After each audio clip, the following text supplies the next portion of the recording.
projet vise à améliorer les connaissances et le pronostic des enfants avec une leucémie aiguë lymphoblastique qui est en rechute ou qui n'a pas répondu au traitement de première ligne.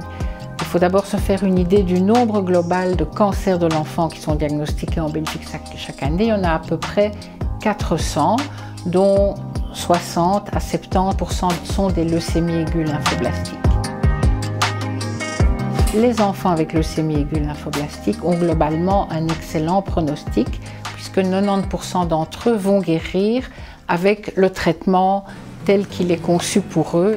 Malheureusement, grosso modo, il y a 10% des enfants qui vont soit résister au traitement, soit bien évoluer au traitement et développer ensuite une rechute.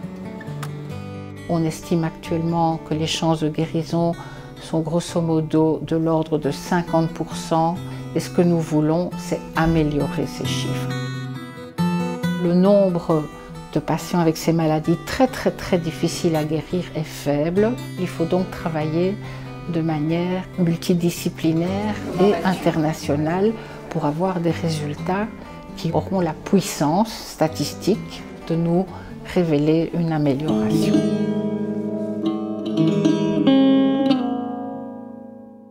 Binnen België werken we samen in een wetenschappelijke vereniging, de BSPHO, de Belgian Society of Pediatric Hemato-Oncology. En 3 maandelijks hebben we een wetenschappelijke vergadering waarop we nieuwe casussen, nieuwe behandelingen, nieuwe strategieën bespreken. Zo zijn we ertoe gekomen dat dankzij deze samenwerking in alle centra in België alle kinderen op dezelfde manier volgens internationale studieprotocols behandeld worden.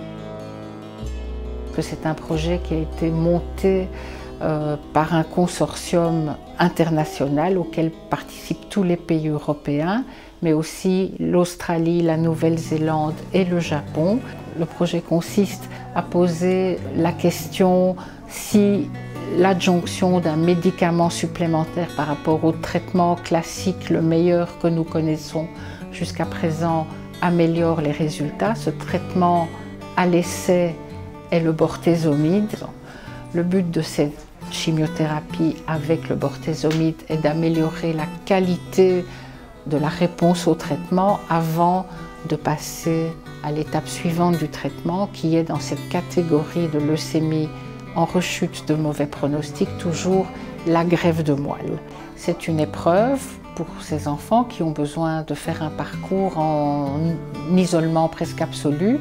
Je suis restée depuis le mois de mars et j'ai rencontré qu'un seul enfant pendant presque 6 mois. Je l'ai juste regardé faire le multisport. De dormir tout seul, effectivement, Internet et le téléphone, ça a été quand même...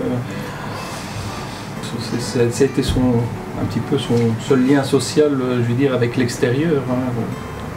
Il y a vraiment un apprentissage de vie qui est lourd. Cette recherche est possible grâce au soutien de fonds dédiés à la recherche en oncologie pédiatrique et gérés par la Fondation Roi-Baudouin. Ce soutien est indispensable. Donc, ce qui est très particulier à ce projet de recherche, c'est qu'il s'agit d'un projet de recherche strictement académique qui n'est soutenu par aucune firme pharmaceutique, aucun projet commercial et que ce sont les équipes qui prennent en charge les patients qui doivent trouver le moyen d'implémenter le projet dans leurs unités et dans ce cas-ci dans tous les centres d'oncologie pédiatrique en Belgique.